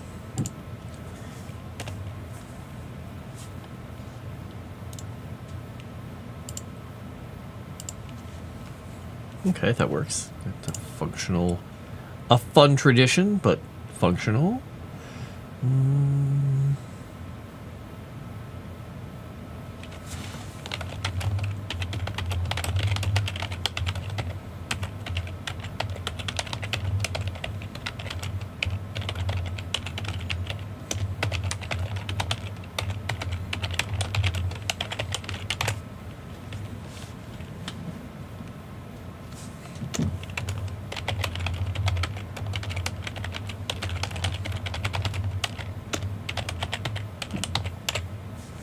All right. As a clean shirt, she already had power over a Rudai. Gemstones or crystals?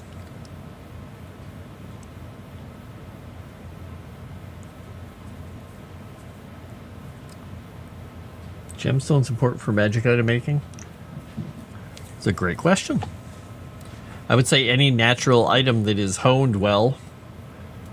Because in a lot of systems, you have to have like an incredibly well-made item to make a magic item. To me, I don't think that's necessary in the lore of things, because I mean, you could probably just as easily have like an old wooden spoon that someone's enchanted, as long as they know what they're doing. Though it depends, because in some of the lore and some of the worlds, they go deep into the way things work, and if something has a strong structure and a very specific kind of structure, it can be enchanted. But sometimes they just arbitrarily say it has to be beautiful and perfectly made.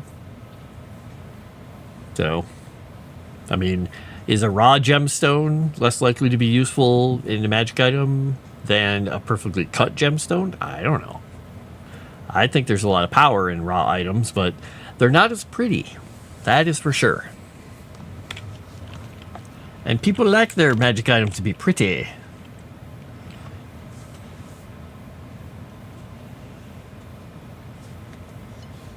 So then this further adds to the power over him.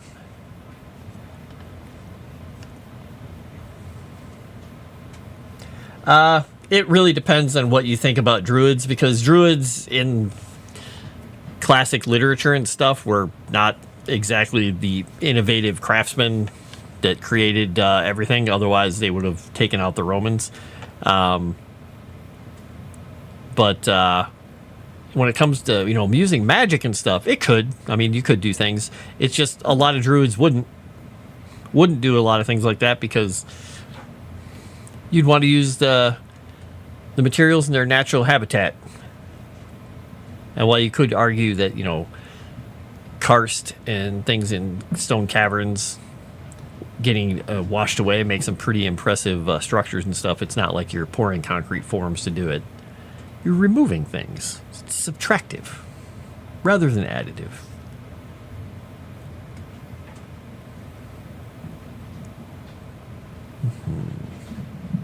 I have a slightly different take on a lot of druids than a lot of people, though, because a lot of people get their druid ideas from either, like, I don't know, a D&D game that they saw somebody playing where it's all about shape changing, or the what was the other thing I was trying to think of? There was another thing I was going to point out where people got ideas of druids. Crap, I don't remember what it was. But I always take druids to be much darker. Not like evil, the old, we're just going to sacrifice people for the hell of it, like Montezuma on a temple type thing. But or not Montezuma, but what's his name? That guy. That other guy. But more along the lines like of the druids from the Shannara.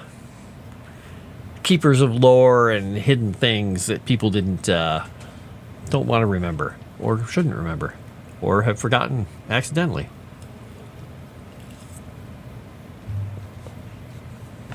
Yeah, raw items could be more unpredictable if magic were more powerful. Could be. I think even with magic, Julius Caesar would have still won because he's Caesar.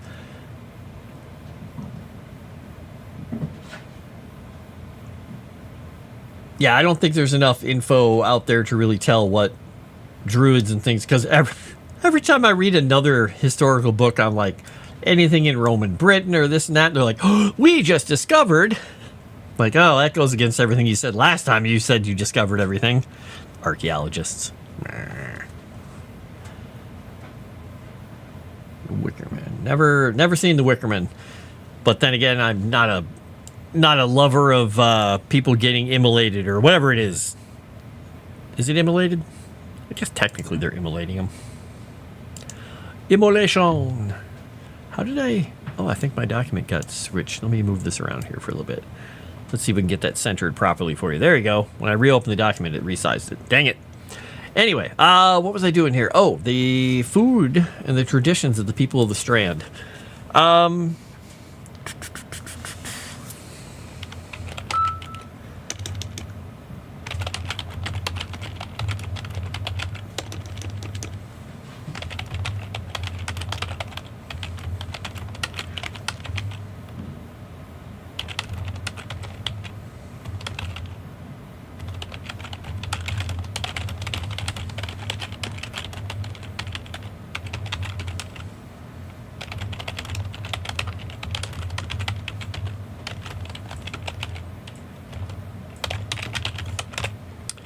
And they're very good at free diving because, well, they have to be because they have to go underwater to get a lot of stuff. Do the sacrifices. Crescent doesn't have power. Crescent, do you have any power?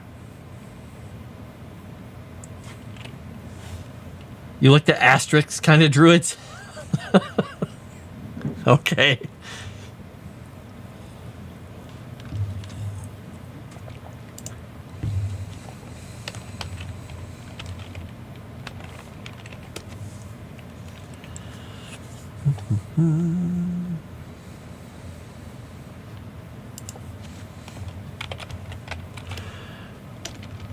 All right, and there's that note. All right. Boop.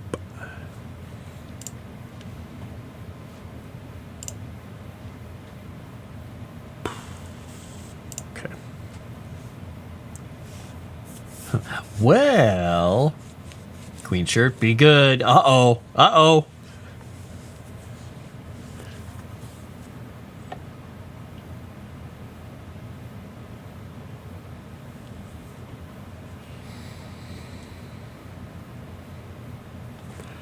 Wow. I saw a video of somebody that put a Christmas sweater on their cat. Cat was not pleased.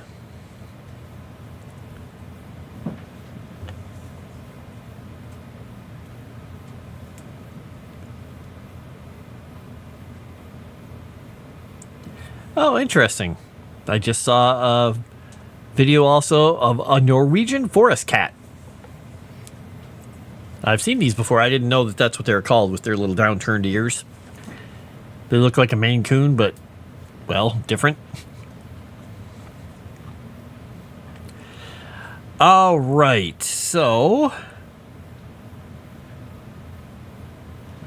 go. Get this over here and look up that word. All right. By the way, I meant to ask, does anybody here have Starlink? And if so, how does it work? Is it good?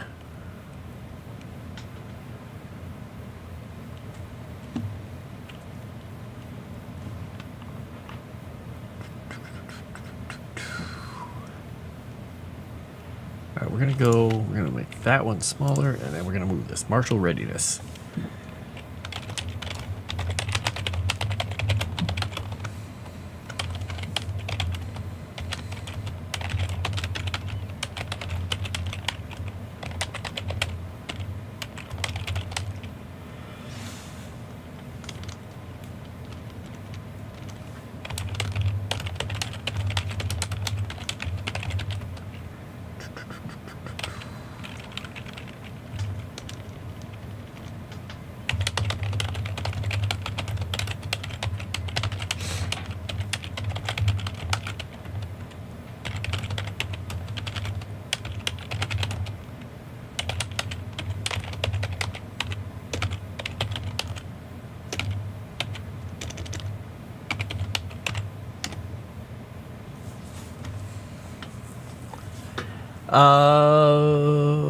Head step away for a while. Does Chrysanth...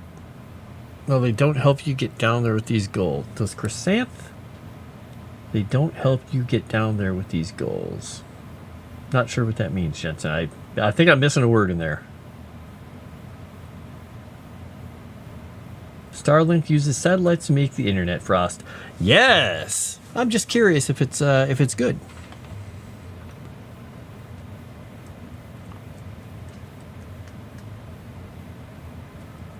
Lyrics to the Grinch song have some good... Yeah. Sorry, Frost. Fine.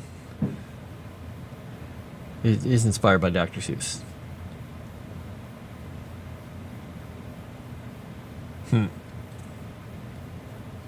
Not for me. I'm saving on my own. Okay. For me, I could get there easily if I had a way to take care of the kitty cats. But I don't really have an easy way to do that.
I didn't type that right, did I? Is it? I did. I put an extra A in there.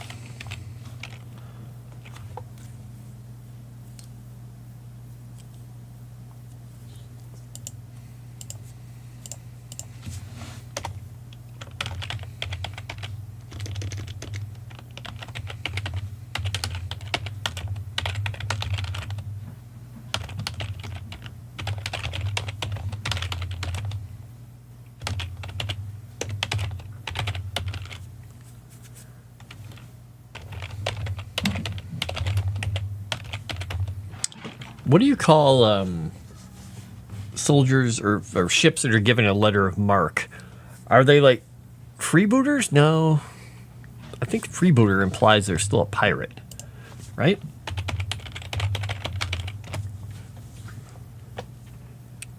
Yeah, pirates. What are they called?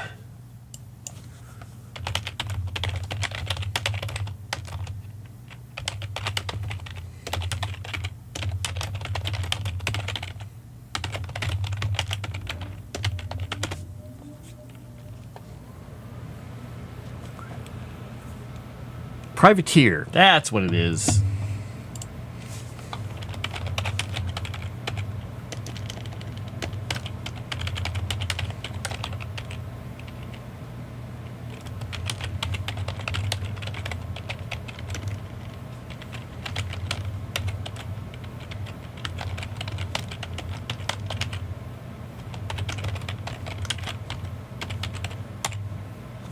You have no power here.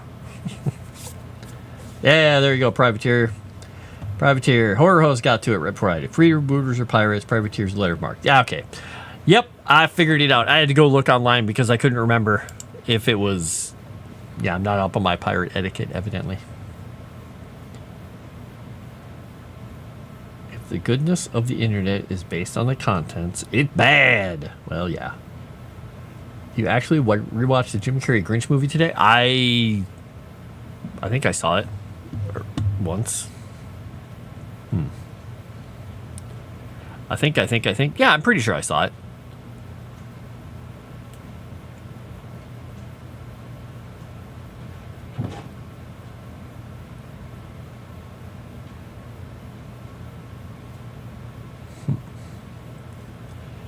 All right. So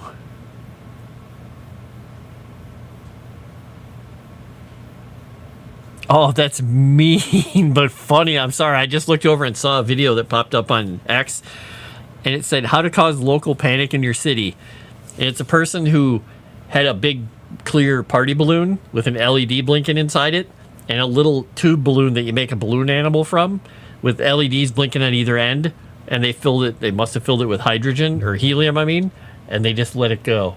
And now it has this weird blinking form. They just let it out in the sky. I'm like, that's so mean. She's just a drunken gypsy nugget. Oh no. Stink, stink, stunk. There you go. Gypsy are so romantic when you read about them. I've seen Snatch. I don't know. I've seen that movie.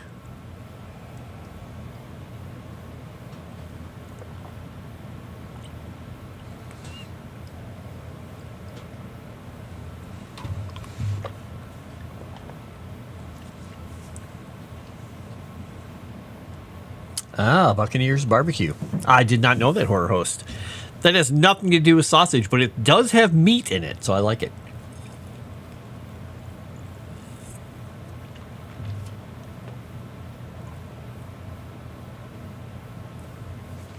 All right.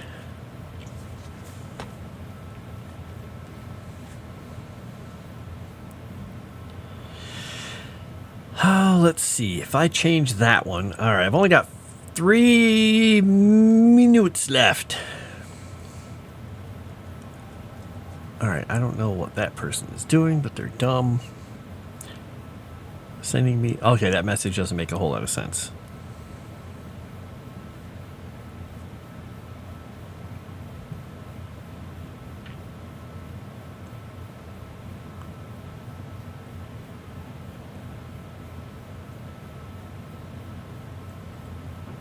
Wow. Okay. So I think that's pretty much what we're going to get to here. I got through a bunch of the traditions in the caustic strand. I got the timelines into the document here with a few switcheroonies with the space that people or the things are in, and that's probably about what we're going to get done today. I don't know. Let me check here. Next Tuesday, Erudai. I'm assuming we're doing I'm doing a Tuesday night Legend Seeker thing, or I guess Legend Seeker / Moonskull for Frost written, because even though it's New Year's Eve, it's early enough that it shouldn't be in anybody's way, I suppose, unless you guys are planning something. I don't know. You'll have to let me know. Maybe wrapping up the sausage bit soon, though. Maybe 3 or 4 more. Move on to beer. Ooh, nice.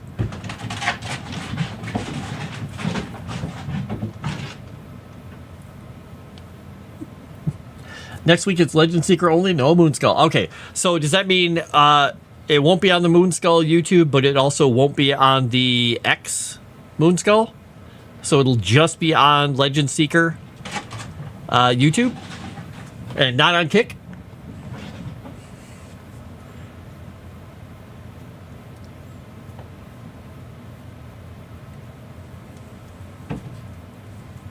Correct. Okay. Well, that'll make it a lot easier, because that's one thing to stream to instead of 4. Okay, cool. Well, then I also should probably get the new countdown from you and all that stuff too, huh? At some point. So anyway, all right, I'm going to get the heck out of here. This has been me, Frost, and Calvino, and all the rib enthusiasts up above me running around like idiots. And yeah, I've been doing lore for Legend Seeker. And if you want to support us, check everything out on the Patreon. Go over to the Discord, chat with us there, and I will talk to you again on Tuesday. But this time, it will be on the Legend Seeker YouTube channel. You won't find us over here on Moonskull, though this is technically the last one on Moonskull. Goodbye, Moonskull. It's been fun. Legend Seeker all the way. And with that, I am going to go find the button to put this stream to bed. Let's go find that button. All right. I am out of here. I will talk to you all later. Have a great night, and don't do anything stupid. Well, stupider. More stupid? Be smart. SMRT.